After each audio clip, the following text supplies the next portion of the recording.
In his address to Congress in 1830, Andrew Jackson stated, "It will separate the Indians from immediate contact with settlements of whites, free them from the power of the states, enable them to pursue happiness in their own way and under their own rude institutions, will retard the progress of decay, which is lessening their numbers, and perhaps cause them, gradually under the protection of the government and through the influence of good counsels, to cast off their savage habits and become an interesting, civilized, and Christian community." Ever since the beginning of America, Native people have faced discrimination and dishonesty, from the colonial settlers to our present day.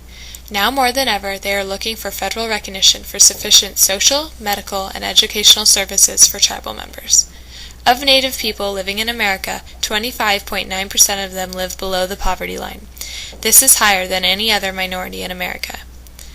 This is due to the lack of opportunity available for Native people, especially those living on reservations. There are few jobs and not enough federal funding. Funding only goes to tribes who are federally recognized by the government. So what makes a tribe federally legitimate? Why does the government recognize certain tribes over others, and in what ways does this impact tribes' rights? Today, the biggest struggle between Native Americans and the federal government is the fight for sufficient funding for social, medical, and educational services for their tribes.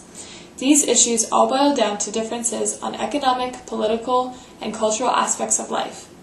So to understand these issues more fully, I have asked Janine Tillotson to come down for an interview, who is a member of the Alaskan Tlingit tribe.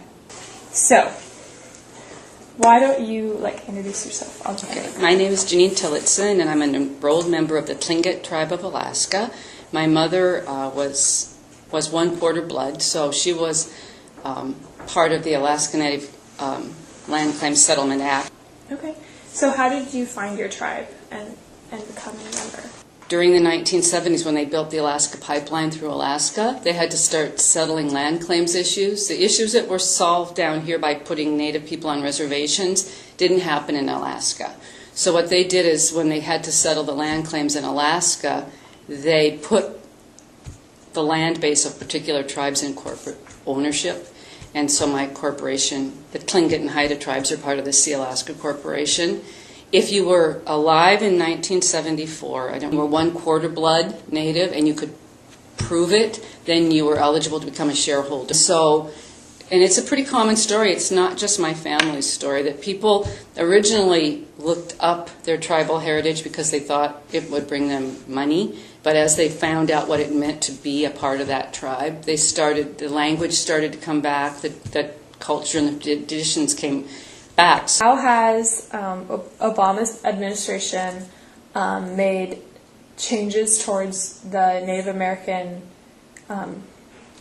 community? Yeah, I think I was asking my boss, because I'm not from a reservation, and so he's from the Navajo reservation, and he was saying that what the Obama administration has done is that he's initiated these things called tribal consultations, where he's sending out people from his administration to meet people from the tribes, to go to tribal lands and urban areas and find out what the needs and the priorities of the tribes are. So he is, I guess that what's good is that instead of the federal government deciding what the needs and priorities of the tribes are and telling them, that his administration is sending out representatives to find out what it is the tribes need and want from the federal government. So what is the process of which you kind of explained it, of which the government identifies, there's something to do with blood quantum? So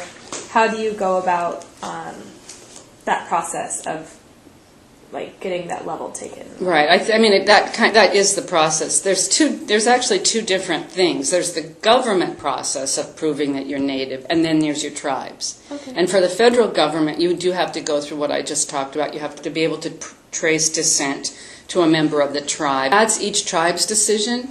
And like I said, I carry a card. I carry a tribal enrollment card, and it has my blood quantum on it. I find that really insulting, because I feel like, what other race of person would you ever ask that question to? If somebody said they were Filipino, would you ask them how much? And you would never ask it for any other race. And I think it's because of the government's requirement that people have that in their head about blood quantum.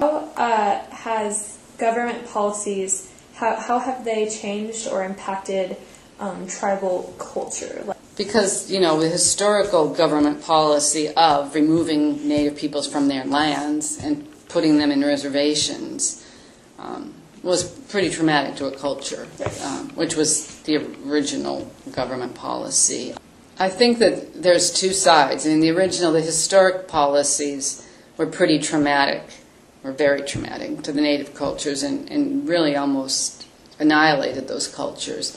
But in a way, it's kind of come back in a way the government probably didn't expect by having signed those treaties, and now that being a part of the Constitution, that now the government has to honor those treaty obligations, so that has benefited the tribe. How active is the Native American, this is my last question, how active is the Native American community in advocating to the White House and to the higher levels of getting reforms and policies? I think very active. There's an organization called the National Congress of American Indians, and they're located in Washington, D.C., and their job is political